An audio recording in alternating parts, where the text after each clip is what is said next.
Sebuah lambaian dari dua orang terkasih. Dan mereka adalah Ibu Rina dan Drago. Meski bibir mereka tersenyum, nyatanya mata mereka memerah menahan tangis seolah tak rela dengan perpisahan sementara ini. Drago, pria itu juga nampak murung di hari keberangkatan Mire tapi juga tidak boleh menunjukkan di hadapannya secara langsung. Mire, tunggu aku datang. Jangan ragu menghubungi aku saat kau dalam keadaan tidak baik. Aku janji akan secepatnya datang padamu. Ucap Drago berteriak kencang. Tatapannya benar-benar terlihat tak rela meski masih saja bibirnya mencoba untuk tersenyum. Aku tahu, aku menunggumu, balas Mire yang kini tengah menggandeng tangan neneknya yang bernama Santi. Setelah mengatakan itu, Mire berbalik badan lalu melanjutkan langkah kakinya yang diiringi air mata. Sesungguhnya dia juga tidak rela kalau harus jauh dari Drago. Tapi semua ini juga demi cita-citanya yang juga cita-cita ibunya. Tidak apa-apa Mire, semua akan baik-baik saja. Ucap Mire seraya memukul-mukul dadanya yang terasa sesak. Benar-benar seperti ibumu, dia juga akan memukul dadanya saat menahan tangis. Ucap Nenek Santi lalu mengusap punggung Mire dengan lembut. Iya, Nenek Santi memutuskan untuk ikut kemana Mire pergi dengan tujuan agar bisa menjaga dan merawatnya sebagai ganti dari waktu 21 tahun yang terlewati begitu saja. Aku tidak tahu sejak kapan memukul dada itu membuat sedikit lega. Tapi sekarang aku benar-benar bahagia karena ternyata ibu mewariskan banyak hal yang tanpa aku sadari sebelumnya. Mire menyeka air matanya, lalu tersenyum seraya kakinya melangkah mengimbangi kaki sang nenek yang tentu tak bisa kalau secepat dia. Bu Rina menoleh ke arah Drago yang sepertinya sangat sedih berpisah dengan Mire meski hanya sebentar. Tidak tahu sejak kapan, tapi sekarang dia begitu yakin akan hati putranya yang sudah mencair sejak terakhir kali berhubungan dengan seorang gadis di masa lalu. Kalau kau tidak rela, bagaimana jika menyusulnya saja? Ucap Ibu Rina seraya menyikut lengan putranya yang masih saja diam tak berkutik. Sejenak Drago menghela nafas. Matanya kini sudah tak bisa lagi melihat Mire yang sudah sangat jauh berada darinya. Aku inginnya begitu, tapi pekerjaanku di sini akan menjadi beban untuk ibu nantinya. Ibu Rina terkekeh geli, lalu menepuk pelan punggung Drago. Kau kira ibumu ini sudah sangat tua? Ibu Rina mengembuskan nafas panjangnya sebelum kembali berbicara. Drago, ibu menikah di usia 20 tahun. Sekarang ini 50 tahun saja masih belum. Jadi ibu masih sangat bersemangat. Ayahmu saja tetap bekerja sampai usianya yang hampir 80 tahun. Lalu bagaimana bisa ibu terlalu santai di usia yang masih terbilang muda? Lagi pula kau kan biasa dengan makanan ala barat seperti ayahmu. Bagaimana kalau kau mencoba peruntungan juga di sana? Dengan begitu, kau bisa bekerja untuk menghasilkan uang, juga bisa menjaga Mire kan? Yah. Mungkin kau tidak terlalu peduli tentang hubungan jarak jauh ini karena begitu mempercayai Mire. Tapi godaan itu akan datang kapan saja. Kau tahu kan di sana banyak pria tampan. Selain itu juga pasti akan banyak pria yang lebih kaya akan mendekati Mire. Memang kau bisa tenang dengan itu semua. Drago menelan salivanya sendiri. William, pria itu selain tampan, dia juga terlihat banyak uang kalau dilihat dari pakaian. Juga kendaraannya. William juga berkecimpung di dunia di mana banyak sekali cara untuk lebih mempercepat untuk Mire menjadi lebih terkenal. Ibu sungguh yakin dengan apa yang ibu katakan. Petik 2. Ibu Rina mengangguk dengan cepat. Ibu tahu, kau dan Mire sudah melakukan apa yang seharusnya belum kalian lakukan di masa sekarang ini. Jadi jagalah Mire dengan baik. Dan pikirkan soal pernikahan kalian sebelum ada anak di perut Mire. Drago menelan salivanya sendiri. Tidak Bu, aku tahu bagaimana caranya agar tidak hamil kok. Ibu Rina terperangah, lalu memukul punggung Drago dengan wajah yang sangat kesal. Maksudmu, kau akan begitu saja tanpa menikah? Iya, petik 2. Drago mengusap punggungnya yang terasa panas. Ibu, aku tentu saja ingin menikah. Tapi tunggu saat Mire sudah siap. Dan cita-citanya tercapai.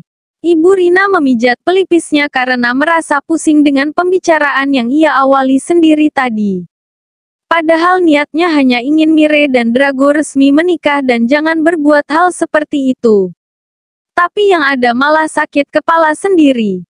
Ibu benar-benar heran dengan cara berpikir anak muda zaman sekarang.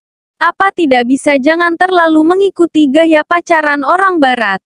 Drago menggaruk tengkuknya yang tak gatal dengan senyum yang ia paksakan terbit dari bibirnya. Lia mau bagaimana lagi? Setan ternyata lebih hebat daripada iman yang ada di hatinya.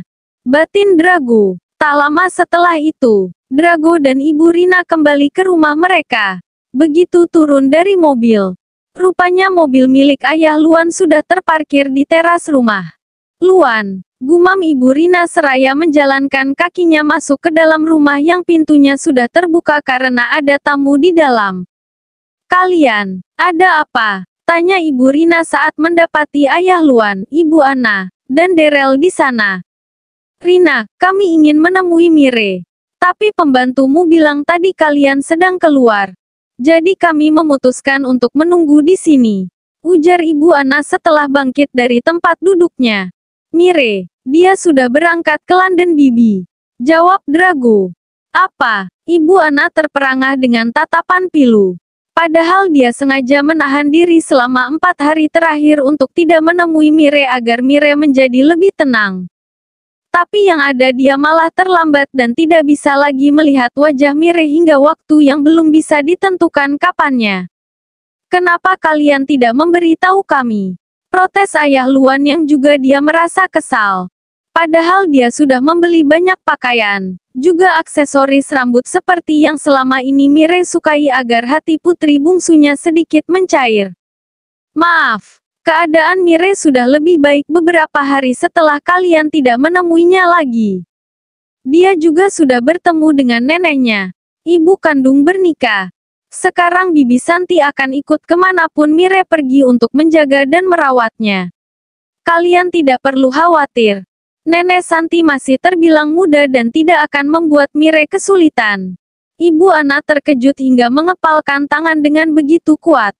Matanya mulai tak fokus dibarengi dengan air mata yang mulai menggenang di sana. Rina, sekarang ini seberapa benci Mire kepadaku? Tanya Ibu Ana. Tidak tahu, aku tidak bisa melihat kebencian itu dari matanya karena selama 3 hari terakhir dia hanya banyak tersenyum dan terlihat tanpa beban saat dimanja oleh neneknya. Jawaban Ibu Rina yang terlihat sedikit malas menjawab. Rina, apakah kau sengaja membuat situasi seperti ini? Protes Ayah Luan. Kau sendiri yang menciptakan banyak kebohongan. Tapi kau sendiri yang merasa menjadi korban. Sekarang pulanglah. Aku tidak ada waktu membicarakan itu saja tanpa ujung. Sekarang aku harus berpikir bagaimana caranya agar Mire dan Drago segera menikah sebelum Mire hamil terlebih dulu.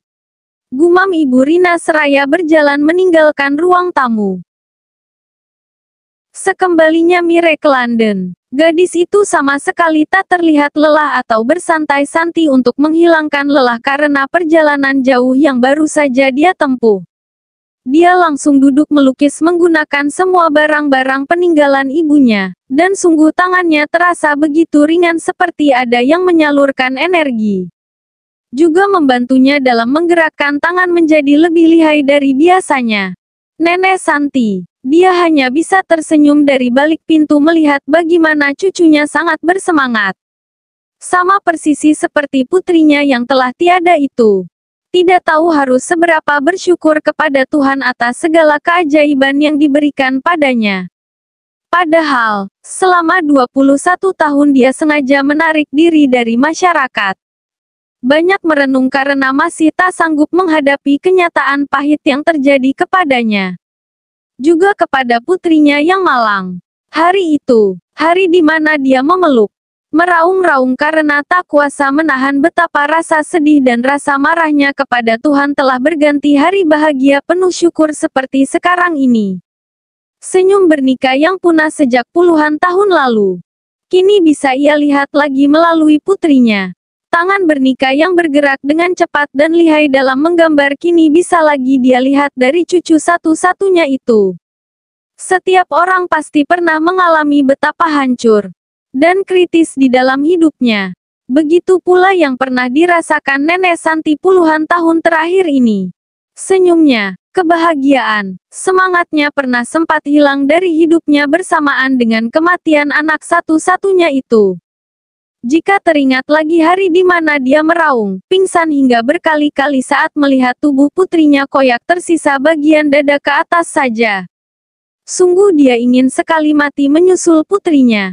21 tahun ia lalui dengan doa yang sama, yaitu sebuah kematian agar segera berkumpul dengan putrinya. Sekarang dia tahu kenapa Tuhan berkali-kali menyelamatkannya meski dia yakin akan segera mati saat memotong pergelangan tangan. Pernah juga menggantung diri, bahkan juga meminum banyak pil tidur. Dan ternyata jawabannya adalah Mirelia. Gadis cantik yang mirip sekali bernikah itu adalah hadiah dari Tuhan. Imbalan atas kesedihannya dan kesabaran yang terpaksa ia jalani selama ini. Sekarang, doa yang akan dia minta adalah agar dia bisa memiliki lebih banyak waktu bersama Mire. Lebih mencintai, menyayangi, mengurus, dan melakukan segala yang ia bisa bahkan yang belum pernah ia lakukan kepada putrinya dulu. Mire, terima kasih karena sudah hadir di dunia ini.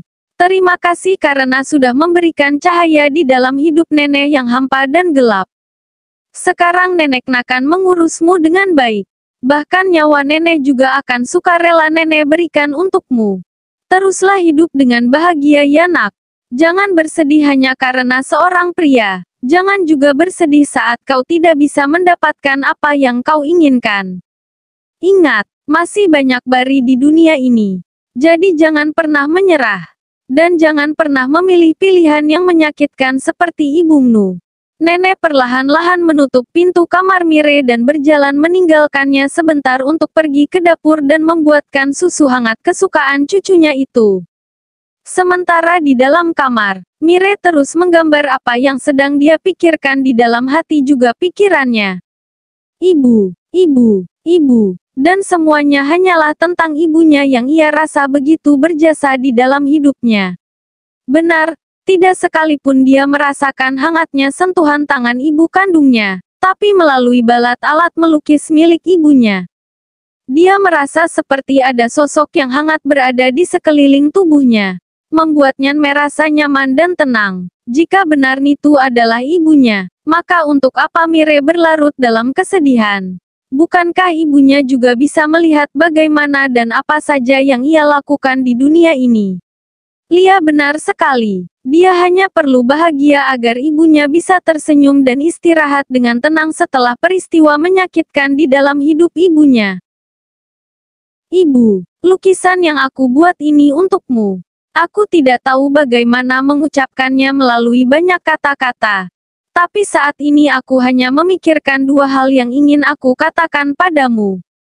Maaf dan juga terima kasih. Maaf karena adanya aku di dalam perut ibu Ana membuatmu semakin kehilangan ayah. Dan terima kasih karena aku yakin kau selalu bersamaku selama ini. Drago menghembuskan nafas kasarnya setelah selesai mengontrol ketiga restorannya. Maklum saja, niatnya untuk menyusul Mire dan membuka usaha di sana akan memakan waktu yang cukup lama untuk nanti beradaptasi dari berbagai sisi. Mulai dari selera, suasana, dan juga banyak hal yang harus dipersiapkan dengan matang. Hari ini adalah hari kedua tanpa Mire. Rasanya memang sangat berbeda meskipun sebelumnya hanya 10 hari bersama dan mereka menghabiskan sisa waktu untuk berhubungan jarak jauh. Tapi tidak apa-apa, toh sebentar lagi dia akan segera menyusul Mire. Meskipun dia sendiri belum mengatakannya karena ingin menjadikan ini sebagai kejutan. Drago tersenyum melihat wajah Mire yang tersenyum di layar ponselnya. Sangat rindu sih, tapi sekarang ini kalau menghubungi Mire takutnya akan mengganggu.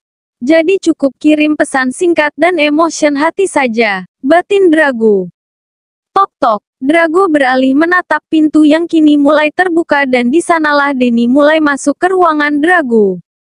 Maaf mengganggu bos. Tapi ada gadis cantik yang waktu itu tuh. Dia bilang ingin bicara penting denganmu.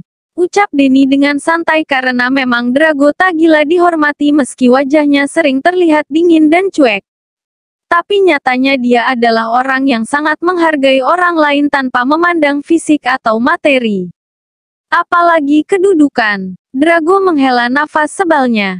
Tahulah dia kalau orang yang dimaksud Denny pasti adalah Darrell. Tidak tahu apa sih yang ingin dibicarakan, tapi sungguh itu sangat membuatnya hilang semangat. Suruh pulang saja, bilang aku sedang bercinta. Denny menaikkan sisi bibirnya dengan tatapan bingung. Bercinta dengan ponsel bos. Apa sedang melakukan video ya bos? Denny meledek laku terkekeh sendiri setelahnya. Aku inginnya ya dengan seseorang, tapi orangnya sedang di luar negeri. Ujar Drago seraya meletakkan ponselnya. Kan itu ada betina cantik. Apa tidak ingin dicicipi barang secuil? Denny kembali tersenyum setelahnya. Betina yang seperti itu hanya akan membuat orang memiliki riwayat darah tinggi, penyakit jantung, stres berlebihan, juga kejang otak yang bisa saja membuat lebih cepat mati. Kalau kau mau coba saja sana. Aku masih sayang nyawaku karena aku juga harus menikahi tunanganku. Ucap Drago seraya menyandarkan kepalanya di senderan kursi, lalu menatap langit-langit ruangan kerjanya. Kok aku jadi merinding ya? Memang ada betina semengerikan itu. Dan lagi tunangan bos yang mana sih? Aku jadi penasaran secantik apa sampai-sampai betina di luar itu diabaikan begitu saja. Drago tersenyum karena mengingat wajah Mire saat sedang berada di bawah tubuhnya. Aku tidak akan memberitahu wajah itu.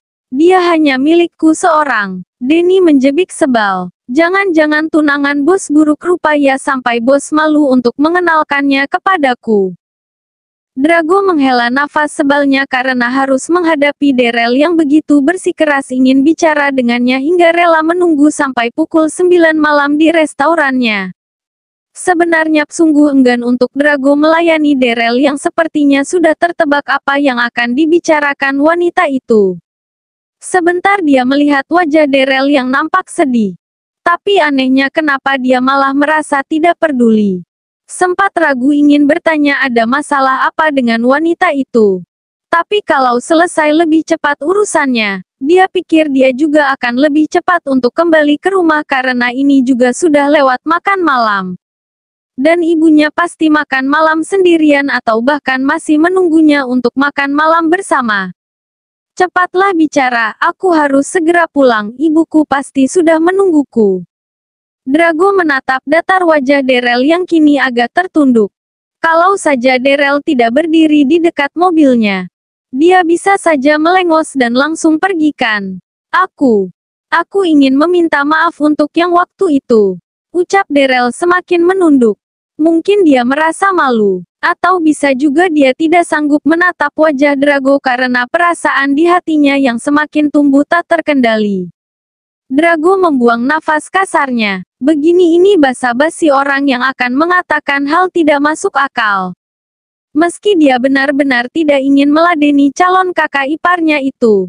Rasanya juga dia harus bicara agar Darrell berhenti datang ke restoran karena para karyawan yang bekerja di sana mulai menyalahpahami dan mengira kalau Darrell adalah kekasih bos mereka. Oke, aku sudah menerima permintaan maafmu. Sekarang aku harus pulang ke rumah. Drago sudah bersiap akan melangkahkan kaki. Tapi Darrell dengan segera berucap dan Drago akhirnya membatalkan niatnya sebentar. Kenapa? Kenapa kau tidak memilihku? Apa yang kurang dariku sehingga aku tidak bisa disamakan dengan Mire? Darrell meremas kain dress yang ia kenakan dengan tubuh yang gemetar. Tahu, pertanyaan ini adalah pertanyaan paling tidak tahu diri bagi orang yang akan mendengarnya. Tapi sungguh dia sama sekali tidak peduli karena sakit di hatinya begitu ingin meronta tak terima dengan kenyataan yang terjadi. Drago mengerit dengan senyum yang seolah dia keheranan dengan pertanyaan Darrell. Tentu dia bisa melihat bagaimana Daryl terlihat malu dengan pertanyaan itu. Tapi apakah dia tidak tahu akan bagaimana rasanya kalau mengetahui jawaban dari pertanyaannya itu? Kau sadar dengan apa yang kau tanyakan? Daryl mengangkat kepalanya. Ditatapnya benar-benar kedua bola mata Drago dengan tatapan tegas seolah dia tidak menyesali pertanyaannya itu. Iya, dan jawablah. Aku ingin tahu apa kekuranganku dan bagaimana bisa Mire mengalahkanku. Drago tersenyum miris sembari menggelengkan kepala karena benar-benar takjub dengan pola pikir wanita yang ia tahu benar hebat dalam menjalankan bisnis ayahnya. Drago menghembuskan nafas kasarnya, lalu menatap Daryl yang terus menatapnya hingga mata Daryl memerah seperti menahan tangis. Tentu saja Drago tidak tahu apa yang membuat Daryl bersikap bahwa dia adalah wanita yang tersakiti. Dan seolah Drago adalah si pria brengsek yang menyakitinya. Tapi dibanding harus memikirkan itu, sepertinya menjawab segala pertanyaan dari Daryl bisa membuatnya puas dan segera menyingkir dari jalannya untuk kembali ke rumah. Kau kurang apa tentu saja kau tahu. Tapi aku tidak mengatakan kau buruk. Jika kau membandingkan dirimu dengan Mire, lalu menganggap semua yang terjadi ini adalah kompetisi antara siapa yang akan aku pilih, maka satu hal yang aku tahu dari dirimu. Kau adalah wanita ambisius yang hanya akan menganggap dirimu sempurna, lalu merasa dirimu paling layak untuk mendapatkan apa yang kau inginkan. Daryl menyeka air matanya. Iya, itu benar. Selama ini dia melakukan segala cara untuk menjadi wanita yang cerdas, mandiri, dan penurut agar bisa mendapatkan kasih sayang dan perhatian dari keluarganya. Dia pikir dia adalah wanita yang hebat hanya karena satu hal itu. Padahal hebat dari seorang manusia tidak ditentukan dari seberapa banyak yang diusahakan. Mire, apa kau memilih Mire karena dia mulai terkenal? Dia bukan gadis yang bisa meringankan beban kerjamu. Dia hanya akan membuatmu lelah dengan sikap manjanya. Sekarang kau bisa saja merasa baik-baik saja, tapi saat menikah nanti, kau akan mulai kesulitan dan mulai menyadari jika memilih pasangan hidup haruslah yang sejalan. Drago terkekeh dengan tatapan tidak percaya. Memang Kayak menjadi anaknya Ayah Luan. Di mata mereka sudut pandangnya adalah yang paling benar seolah mereka tahu benar apa yang akan terjadi di masa depan. Dan hanya fokus mematok dengan apa yang dia lihat saat ini. Daryl, ini adalah salah satu perbedaan antara kau dan juga Mire. Kau selalu berusaha untuk mendapatkan apa yang kau inginkan. Sedangkan Mire, dia selalu berkorban demi apa yang dia cintai. Mire memang tidak bisa memasak, tapi aku bisa. Dia manja dan sangat suka bergelayut kepada siapapun yang disayangi. Dan aku yang kaku ini butuh wanita seperti Mire untuk bisa melangkah lebih jauh. Jika aku memiliki istri yang bisa melakukan semuanya sendiri, dan malah membantuku dalam urusan pekerjaan. Lalu seberapa pentingnya sosok suami dalam rumah tangga? Aku bahagia dengan kekurangan Mire. Karena aku tahu aku bisa melengkapinya dengan kelebihanku. Jadi jangan mengkhawatirkan sesuatu yang hanya Tuhan tahu. Daryl semakin kuat mencengkeram kain bajunya. Air matanya luluh tak tertahankan. Tapi sayangnya pria yang berdiri berhadapan dengannya malah terlihat tak tertarik untuk membantu menyeka air mata itu. Kau sungguh-sungguh mencintai Mire. Kau tahu pertanyaanmu ini akan semakin menyakitkan bukan? Kalau kau sudah bertanya sampai ke tahap ini, berarti kau sudah paham benar apa yang akan kau dapatkan bukan? Iya, aku jatuh cinta kepada Mire. Aku jatuh cinta kepadanya dan perasaan ini memuncak setengah tahun terakhir ini. Bagaimana dengan perasaanmu di awal? Kau terlihat sama sekali tidak tertarik dengan Mire kan? Kau bahkan mengabaikan dia. Kau pasti tahu resikonya kalau sampai menikah dengan Mire yang memiliki sifat manjakan. Kenapa kau berubah? Apa gunanya membicarakan itu? Kau mau mengorek seberapa dalam lagi Minggirlah, pertanyaanmu ini sudah mulai membuatku muak. Kau seharusnya tidak berubah Drago. Kau seharusnya tahu jika aku bisa seperti Mire yang akan berkorban demi apa yang aku cintai. Drago mengerit karena tidak paham arti dari ucapan Darrell yang tentu saja hanya dia yang paham apa artinya. Apa maksudmu? Darrell menatap kedua bola mata Drago dengan tegas dan yakin. Aku rela memberikan segalanya, termasuk tubuhku. Drago tersenyum dengan tatapan heran. Aku tidak membutuhkan pengorbananmu sama sekali.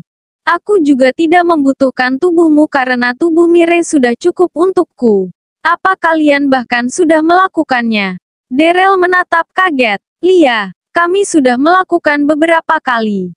Apa yang sedang kau pikirkan sekarang? Aku rasa kau sudah mendapatkan semua jawaban yang kau inginkan. Sekarang aku harus pergi. Drago menjalankan kaki melewati Darrell begitu saja dan masuk ke dalam mobil tak mau lagi melihat ke arah Darrell hingga mobil yang ia kendarai mulai melesat jauh.